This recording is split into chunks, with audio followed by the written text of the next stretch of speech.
Hello friends, welcome my YouTube channel के अंदर आप सभी का स्वागत है। आप सभी साथियों के लिए बहुत इंटरेस्टिंग और प्यारी सी अपडेट लेकर आ चुका हूं, यानी कि बात करने वाले हैं डीएसएसबी की, आपकी 2026 की नर्सिंग ऑफिसर की। और इसके अलावा आपकी और भी काफ़ी सारी अलग अलग जो पोस्ट है उनके बारे में डिस्कस करूंगा। कंप्लीटली इन्फॉर्मेशन मैं आप सभी साथियों को प्रोवाइड करवाऊंगा कि कौन कौन कैंडिडेट इस वैकेंसीज को अप्लाई कर सकते हैं, किस प्रकार से आपको इस वैकेंसीज को यहाँ पर अप्लाई करना होगा। तो इसके अंदर देख लीजिएगा, आपको अलग अलग कैटेगरी वाइज जो पोस्ट है वो आपकी दे दी गई है। सर्जन की आपकी पोस्ट रहेंगी, आपको यहाँ पर मेडिकल स्टाफ की पोस्ट रहेगी, लेकिन मैं आपको जो सबसे इंपॉर्टेंट बात करने वाला हूँ वो करूंगा पैरामेडिकल और आपकी जो नर्सिंग की वैकेंसियां हैं उनके बारे में यहाँ पर क्या करेंगे, डिस्कस करेंगे। तो नर्सिंग स्टाफ की पोस्ट की अगर मैं बात करूं तो इसके अंदर देख लीजिएगा, nursing superintendent, deputy nursing superintendent, assistant nursing superintendent और सीनियर नर्सिंग सुपरिटेंडेंट की जो पोस्ट है वो आपको यहाँ पर देखने को मिल जाएगी। और पैरामेडिकल पोस्ट की अगर मैं बात करूं तो पैरामेडिकल पोस्ट के अंदर देख लीजिएगा, फार्मासिस्ट की जो पोस्ट है वो आपकी दी गई है, फिजियोथेरेपिस्ट की पोस्ट है, डाइटिशियन की पोस्ट है, ईसीजी टेक्नीशियन की पोस्ट है।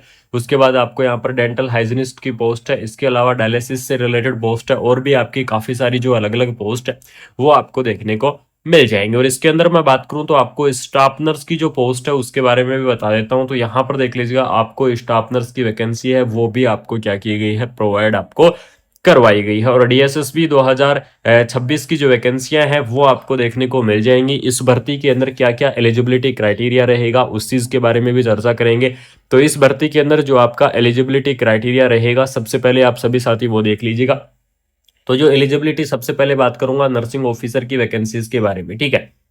तो नर्सिंग ऑफिसर की वैकेंसीज का अगर मैं एलिजिबिलिटी क्राइटेरिया के बारे में बात करूं तो इसके अंदर जो बीएससी नर्सिंग कैंडिडेट है, जिन्होंने बीएससी नर्सिंग कर रखा है, वो कैंडिडेट इस वैकेंसीज को अप्लाई कर सकते हैं। पोस्ट बीएससी नर्सिंग जो कैंडिडेट हैं वो इस वैकेंसीज को अप्लाई कर सकते हैं। एमएससी नर्सिंग जो कैंडिडेट है वो इस वैकेंसीज को अप्लाई कर पाएंगे। और जो जीएनएम कैंडिडेट हैं वो भी क्या कर सकते हैं, इस पोस्ट को अप्लाई कर सकते हैं। यानी कि चाहे आपने नर्सिंग के अंदर क्या कर रखा है, डिग्री कर रखा है, या फिर आपने नर्सिंग के अंदर क्या कर रखा है, डिप्लोमा कर रखा है, तो डिग्री और डिप्लोमा वाले जो कैंडिडेट है वो इस वैकेंसीज को अप्लाई कर पाएंगे, वो इस भर्ती के लिए एलिजिबल्स रहेंगे। यानी कि BSc candidate, post BSc candidate, MSc candidate और GNM candidate with 2 year experience. यानी कि जो जीएनएम वाले कैंडिडेट हैं उनको मैं बता देता हूँ कि आपको यहाँ पर मिनिमम 2 ईयर का जो एक्सपीरियंस है वो आपको यहाँ पर क्या करना होगा, प्रोवाइड आपको करवाना होगा। बहुत ही शानदार सी वैकेंसी आपको देखने को मिल जाएगी, बहुत ही धमाकेदार सी जो पोस्ट है। ये आपका एलिजिबिलिटी क्राइटेरिया हो गया नर्सिंग ऑफिसर की वैकेंसीज के बारे में।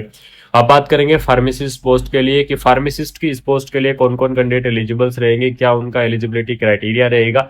तो फार्मासिस्ट की पोस्ट की अगर यहाँ पर मैं बात करूं तो इसके अंदर देख लीजिएगा, बी फार्मा और डी फार्मा, यानी कि जिन्होंने क्या कर रखा है, या तो आपने बी फार्मा कर रखा है या फिर आपने क्या कर रखा है, डी फार्मा कर रखा है। तो बी फार्मा और डी फार्मा वाले जो कैंडिडेट है वो इस वैकेंसीज को अप्लाई कर पाएंगे, वो इस भर्ती के लिए एलिजिबल्स रहेंगे, चाहे आपने डी फार्मा किया हुआ है चाहे आपने बी फार्मा किया हुआ है।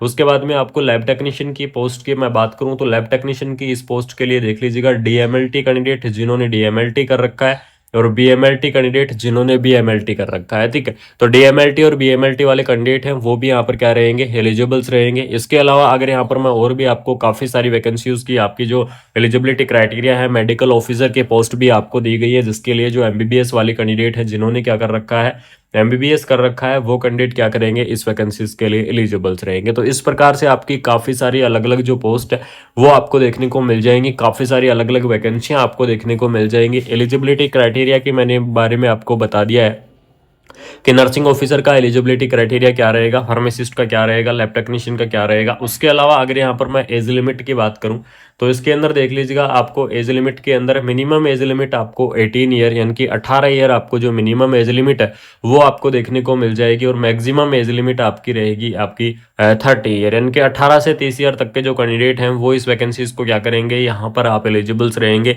लेकिन आपको यहाँ पर गवर्नमेंट रूल के हिसाब से जो आपका रिलैक्सेशन है वो भी आपको दिया गया है। अगर मैं रिलैक्सेशन की बात करूं तो ओबीसी कैटेगरी के लिए देख लीजिएगा, आपको 3 ईयर का जो रिलैक्सेशन है जो वो आपको देखने को मिल जाएगा। एससी और एसटी कैटेगरी की मैं बात करूं तो आपको 5 ईयर का जो रिलैक्सेशन है वो आपको देखने को मिलेगा। पीडब्ल्यूडी कैंडिडेट की मैं बात करूं तो आपको 10 ईयर का जो रिलैक्सेशन है वो आपको देखने को मिल जाएगा। यानी कि इस प्रकार से आपका अलग अलग कैटेगरी वाइज जो रिलैक्सेशन है वो आपका रहने वाला है, अलग अलग कैटेगरी वाइज आपको रिलैक्सेशन है वो आपको यहाँ पर क्या किया जाएगा, प्रोवाइड आपको करवाया जाएगा। और बहुत ही शानदार सी वैकेंसी आप सभी साथियों के लिए रिलीज कर दी गई है, बहुत ही धमाकेदार सी जो पोस्ट है वो आप सभी साथियों के लिए यहाँ पर क्या कर दी गई है, रिलीज आपकी कर दी गई है, ठीक है। तो इसके अंदर देख लीजिएगा, इसके अलावा अगर यहाँ पर मैं बात करूँ तो आपको डीएसएसबी की वैकेंसी है, आपका बहुत जल्द इस भर्ती के नोटिफिकेशन से लेकर यानी कि आपका जो शॉर्ट नोटिफिकेशन रिलीज होता है उस शॉर्ट नोटिफिकेशन आपके लिए बहुत जल्द आने वाले हैं डीएसएसबी की इस भर्ती के बारे में कि इसके एप्लीकेशन फॉर्म कब स्टार्ट होंगे, वो सारी प्रोसेस आपको देखने को मिल जाएगी। सैलरी की अगर मैं बात करूं तो आप सभी साथियों को बता दूं कि सैलरी आपको मिलेगी लेवल 7 के आधार पर, यानी कि लेवल 7 के आधार पर आपको सैलरी प्रोवाइड करवाई जाएगी, जिसके अंदर आपका 44,900 रुपये आपका क्या रहेगा, बेसिक रहेगा। उसके अलावा आपको टीए दिए जाएगा, डीए दिया जाएगा, एचआर दिए जाएंगे और आपके जितने भी अनाउंस हैं वो सभी अनाउंस आपको दिए जाएंगे और आपकी जो सैलरी है वो सैलरी आपकी क्या रहेगी, बहुत अच्छी खासी हो जाएगी। ठीक है, तो सैलरी के लिए आप बिल्कुल बिल्कुल निश्चिंत रहो, सैलरी आपको बहुत अच्छी खासी देखने को मिल जाएगी। बहुत ही शानदार सी जो सैलरी है वो आप सभी साथियों की यहाँ पर रहने वाली है। और डीएसएसबी की तरफ से ये शानदार सी वैकेंसी है। जॉब की लोकेशन की अगर मैं बात करूं तो जॉब की लोकेशन रहेगी आपकी दिल्ली। इस चीज़ को आप बिल्कुल निश्चिंत ध्यान में रखना, आपकी जो जॉब की लोकेशन है वो आपकी न्यू दिल्ली रहने वाली है। शानदार सी वैकेंसीज है, बिल्कुल से आप यहाँ पर जुड़े रहेगा। जैसे ही इस भर्ती के एप्लीकेशन फॉर्म स्टार्ट होंगे या फिर जैसे ही इस भर्ती से रिलेटेड कोई भी अपडेट, एप्लीकेशन फॉर्म से रिलेटेड कोई भी अगर आपकी अपडेट यहाँ पर स्टार्ट होती है तो बिल्कुल से मैं आप सभी साथियों को सबसे पहले इन्फॉर्मेशन प्रोवाइड करवाऊंगा, आप सभी साथियों को सबसे पहले इन्फॉर्मेशन दूंगा कि कौन कौन यहाँ पर एलिजिबिलिटी रहेगा और एप्लीकेशन फॉर्म की जो स्टार्टिंग डेट है वो आपकी क्या रहने वाली है। इन सारी चीज़ों के बारे में बिल्कुल से बता दूंगा। जैसे ही नोटिफिकेशन आएगा, जैसे ही अपडेट आएगी तो मैं बिल्कुल से आप सभी साथियों को इस चैनल के माध्यम से इन्फॉर्मेशन दूंगा, इस चैनल के माध्यम से आपको इन्फॉर्मेशन प्रोवाइड करवाऊंगा। तो अगर आपको ये इन्फॉर्मेशन अच्छी लगी डीएसएसबी की इस भर्ती के बारे में, अगर आपको अपडेट अच्छी लगी तो वीडियो को आपको क्या करना है, शेयर करना है, यानी कि अपने दोस्तों के अंदर क्या कर दो, वीडियो को ज्यादा से ज्यादा शेयर कर दो, वीडियो को ज्यादा से ज्यादा अपने दोस्तों के अंदर फैला दो। चैनल को सब्सक्राइब करके बेल आइकन को प्रेस कर लो।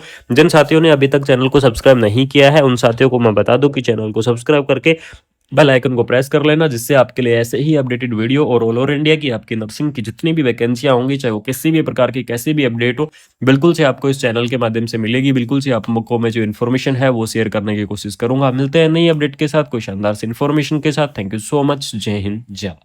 बीएससी नर्सिंग जो कैंडिडेट हैं वो इस वैकेंसीज को अप्लाई कर सकते हैं। एमएससी नर्सिंग जो कैंडिडेट है वो इस वैकेंसीज को अप्लाई कर पाएंगे और जो जीएनएम कैंडिडेट हैं वो भी क्या कर सकते हैं, इस पोस्ट को अप्लाई कर सकते हैं। यानी कि चाहे आपने नर्सिंग के अंदर क्या कर रखा है, डिग्री कर रखा है, या फिर आपने नर्सिंग के अंदर क्या कर रखा है, डिप्लोमा कर रखा है, तो डिग्री और डिप्लोमा वाले जो कैंडिडेट है वो इस वैकेंसीज को अप्लाई कर पाएंगे, वो इस भर्ती के लिए एलिजिबल्स रहेंगे। यानी कि BSc candidate, post BSc candidate, MSc candidate और GNM candidate with 2 year experience. यानी कि जो जीएनएम वाले कैंडिडेट हैं उनको मैं बता देता हूँ कि आपको यहाँ पर मिनिमम 2 ईयर का जो एक्सपीरियंस है वो आपको यहाँ पर क्या करना होगा, प्रोवाइड आपको करवाना होगा। बहुत ही शानदार सी वैकेंसी आपको देखने